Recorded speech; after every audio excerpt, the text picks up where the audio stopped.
የተወደዳችሁ የዚህ ቻናል ተመልካቾች የማክሮ ኢኮኖሚክስ ኦብጀክቲቭንና ፎከስ ኤሪያውን የዩኒት 1 ክፍል የሆነውን አዘጋጅቼ የላችሁ መጥቻለሁ። ይሄን ቪዲዮ ላይክ በማድረግ እንድትጀምሩት አሳስባለሁ። በዚህ አጭር ቪዲዮ ሁለት ዋና ጥያቄዎችን መልሰን ቪዲዮውን እንጨርሳለን። የመጀመሪያው ጥያቄ ምንድነው የሚለው what are the focus area of macroeconomics ይላል። የመጀመሪያው ጥያቄ ነው። ስለዚህ የማክሮ ኢኮኖሚክስ ፎከስ ኤሪያዎችን በሚገባ ማን እንደሚባሉ እናያቸዋለን ማለት ነው። በሁለተኛ ደረጃ የምንመልሰው ጥያቄ what are the major objectives of macroeconomics ነው። ይሄም ማክሮ ኢኮኖሚክስ እንደሌላው ሳብጀክት ሳይሆን የራሱ የሆኑ ኦብጀክቲቮች አሉት። ስለዚህ እነዛ ሜጀር ኦብጀክቲቮች ምንድናቸው የሚለውን በዚህ ቪዲዮ እጥር አድርጌ ለእናንተ አቀርባለሁ። እስከ መጨረሻው አብራችሁ እንድትቆዩ አሳስባችኋለሁ ማለት ነው። ቀጥታ ወደ መጀመሪያው ርዕሳችን እንሄዳለን። የመጀመሪያው ርዕሳችን ፎከስ ኤሪያ ኦፍ ማክሮ ኢኮኖሚክስ ይላል። እንግዲህ የማክሮ ኢኮኖሚክስ ፎከስ ኤሪያዎች ምንድናቸው የሚለውን ነው በዚህ ቪዲዮ የምናየው ማለት ነው። ማክሮ ኢኮኖሚክስ ኢዝ ዋን ኦፍ ዘ ኮር ብራንች ኦፍ ኢኮኖሚክስ። እንግዲህ እንደሚታወቀው ኢኮኖሚክስ ብዙ ብራንቾች አሉት። ከነዛ ብራንቾች መካከል አንዱ ማክሮ ኢኮኖሚክስ ነው። ስለዚህ ይሄ ማክሮ ኢኮኖሚክስ ደግሞ ኮንሰርን አለው ወይም ደግሞ ፎከስ ኤሪያ አለው። ትኩረት የሚያደርግባቸው ወርዶች ወይም ደግሞ ቃላቶች አሉ። እነዛ ማክሮ ኢኮኖሚክስ ትኩረት የሚያደርግባቸው ቃላቶች እነማን ናቸው ስንል የሚከተሉት እናገኛለን። አንዱ የማክሮ ኢኮኖሚክስ ፎከስ ኤሪያ ኢንተርናሽናል ትሬድ ነው። ስለዚህ ማክሮ ኢኮኖሚክስ ስለ ኢንተርናሽናል ትሬድ በሚገባ ያጠናል ማለት ነው። ኢንተርናሽናል ትሬድ ምንድነው የሚለው በዚህ አናይም። ነገር ግን ኢንተርናሽናል ትሬድ የማክሮ ኢኮኖሚክስ ፎከስ ኤሪያ መሆኑን እናያለን እንጂ ስለ ኢንተርናሽናል ትሬድ አሁን እንይ ብንል ጊዜውም አይበቃንም ማለት ነው። ስለዚህ በዩኒቨርሲቲ ደረጃ ኢንተርናሽናል ትሬድ ማለት የአንድ ዓመት ትምህርት ነው ማለት ነው። ያም ሆነ ይሄ ኢንተርናሽናል ትሬድ አንዱ የማክሮ ኢኮኖሚክስ ፎከስ ኤሪያ ነው። ፎከስ ኤሪያ ነው ስንል ማክሮ ኢኮኖሚክስ ስለ ኢንተርናሽናል ትሬድ ያጠናል ማለት ነው እንጂ ሌላ ነገር አይደለም። ሌላው መኒ ሳፕላይ ደግሞ አሁንም የማክሮ ኢኮኖሚክስ ፎከስ ኤሪያ ነው። እዚህ ላይ የምናየው መኒ ሳፕላይ የምንለው። ስለዚህ ስለ መኒ ሳፕላይ አሁን አንማርም። ነገር ግን መኒ ሳፕላይ የማን ፎከስ ኤሪያ ነው ብንባል የማክሮ ኢኮኖሚክስ ፎከስ ኤሪያ ነው ማለት ነው። ሌላውና ሶስተኛው የማክሮ ኢኮኖሚክስ ፎከስ ኤሪያ መኒ ዲማንድ ነው። መኒ ሳፕላይ እንዳለ ሁሉ መኒ ዲማንድ ማለት።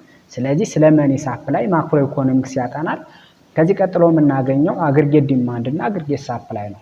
ስለዚህ ዲማንድ እና ሳፕላይ በራሳቸው የማይክሮ ኢኮኖሚክስ ክፍል ሲሆኑ አግሪጌት ዲማንድ እና አግሪጌት ሳፕላይ ግን የማክሮ ኢኮኖሚክ ክፍል ናቸው ማለት ነው። ስለዚህ አግሪጌት ዲማንድ እና አግሪጌት ሳፕላይ አሁንም የዚህ ክፍል ይሆናል ማለት ነው። ሌላው ማክሮ ኢኮኖሚክ ፎከስ ከሚያደርግበት መካከል አንዱ ኢኮኖሚክ ግራውዝ ነው። ስለዚህ ኢኮኖሚክ ግራውዝ 10ኛ ክፍል በበለጠ አይታችኋል ማለት ነው።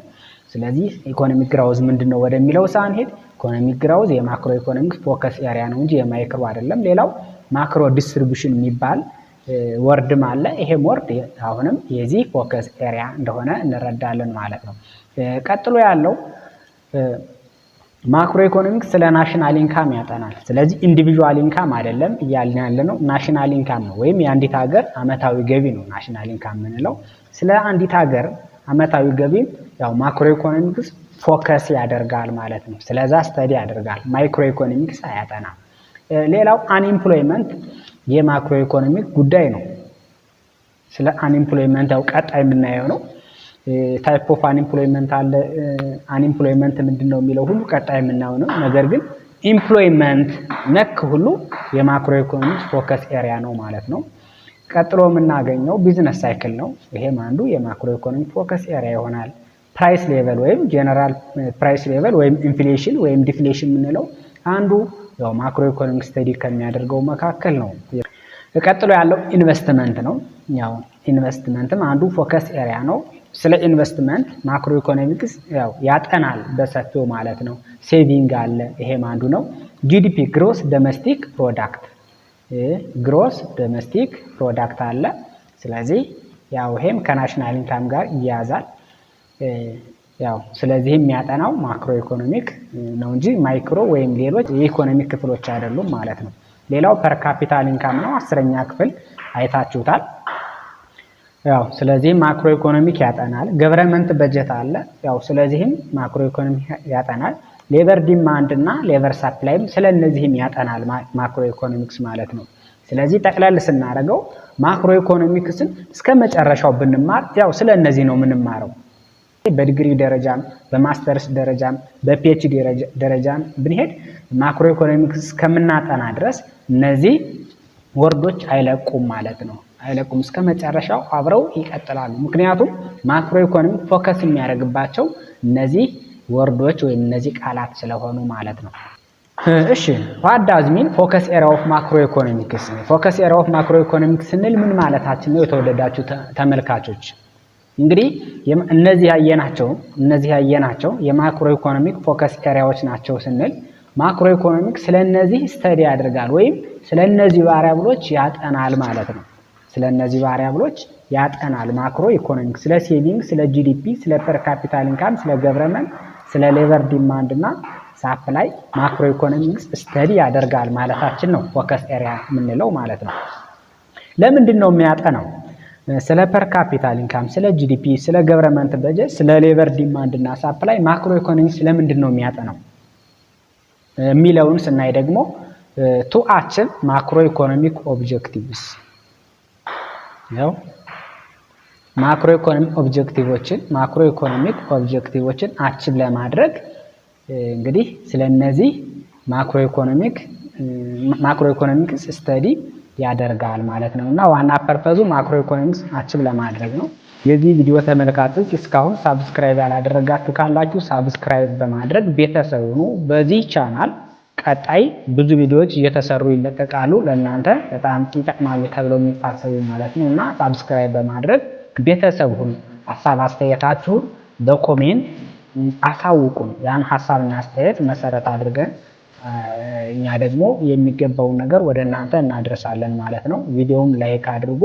ይሄን ቪዲዮ ጠቃሚ ነው ብላችሁ ካሰባችሁ ለሌሎችም እንዲደርስ ሼር ማድረጋችሁ እንዳትረሱ ላለው ሁለተኛው እንሄዳለን ማለት ነው። ሁለተኛው ጥያቄ ምንድነው?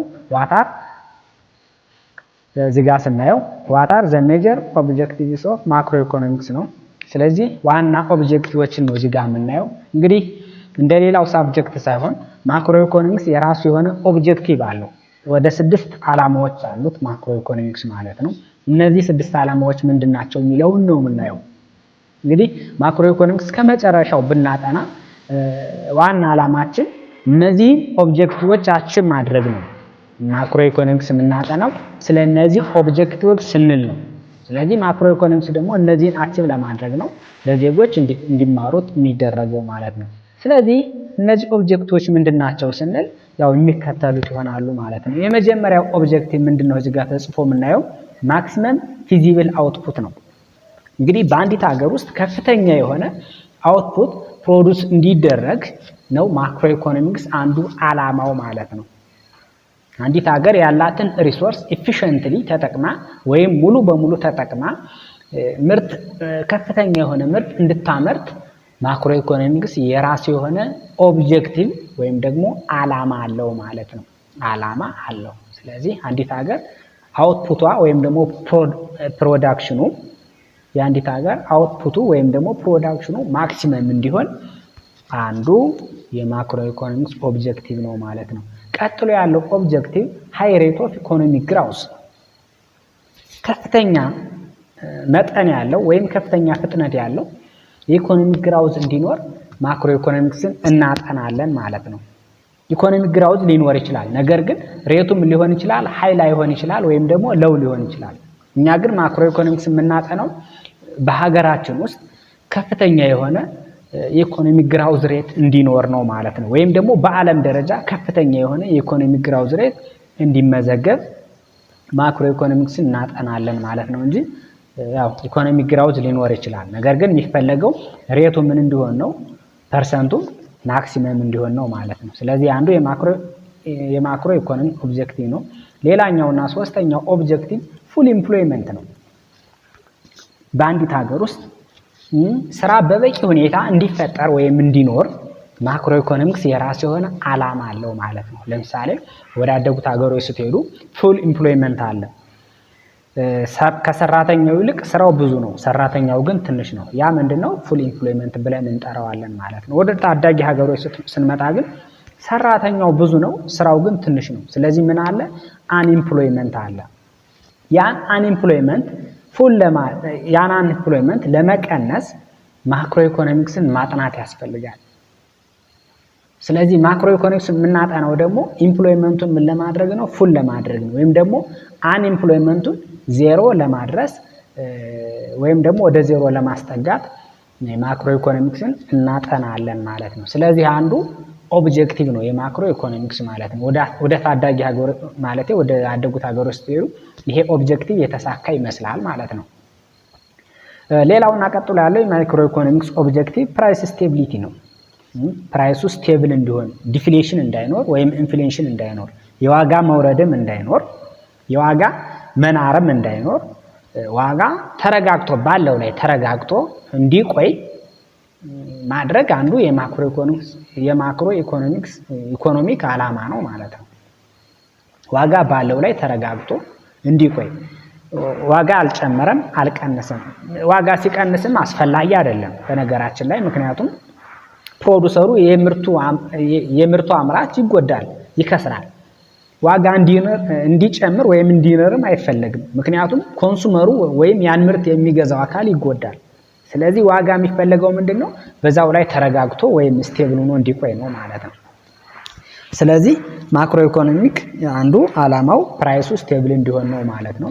ሌላው እና አምስተኛው የማክሮ ኢኮኖሚክ ኦብጀክቲቭ በዜጎች መካከል እኩል የሆነ የሀብትና የገቢ ክፍፍል ወይም ስርጭት እንዲኖር ነው ማለት ነው። እዚህ ጋር የዜጎች ኢንካም ተመሳሳይ እንዲሆን፣ የዜጎች ዌልዝ ተመሳሳይ እንዲሆን አንዱ የማክሮ ኢኮኖሚክስ ኦብጀክቲቭ ነው ማለት ነው። ግን በዚህ በአንዲት ሀገር ዜጎች ሪሌቲቭሊ ተቀራራቢ የሆነ የሀብትና የገቢ ስርጭት እንዲኖር ያው ማክሮ ኢኮኖሚክስ እናጠናለን ማለት ነው። በተለይ ይሄ ወደ ሶሻሊስቲክ ካንትሪዎች ስትሄዱ የዛች ሀገር ዜጎች ገቢያቸውና ሀብታቸው የተቀራረበ ነው። ስለዚህ በዛ አካባቢ የተሻለ ነው። ነገር ግን ወደ ካፒታሊስቲክ ኢኮኖሚ ሲስተም ስንመጣ ደግሞ በአንዲት ሀገር ያሉ ዜጎቿ ያላቸው ሀብትና ገንዘባቸው በዜጎች መካከል ያው የሰፋ ነው ማለት ነው። ስለዚህ ምንም ይሁን ምንም ማክሮ ኢኮኖሚክስ ግን የዜጎች ገቢ ተመሳሳይ እንዲሆን ይፈልጋል ማለት ነው በተቻለ መጠን። ሌላውና የመጨረሻው ኦብጀክቲቭ ግን ሄልዚ ባላንስ ኦፍ ፓይመንት እንዲኖር ነው ማለት ነው የሚፈልገው። ያ ማለት ከሀገር የሚወጣው ገንዘብ እና ወደ ሀገር የሚገባው ገንዘብ እኩል እንዲሆን ወይም ደግሞ ወደ ሀገር የሚገባው ገንዘብ እንዲበልጥ ይፈልጋል ማለት ነው። ባላንስ ኦፍ ፓይመንት ስንል ቀጣይ የምናየው ነው።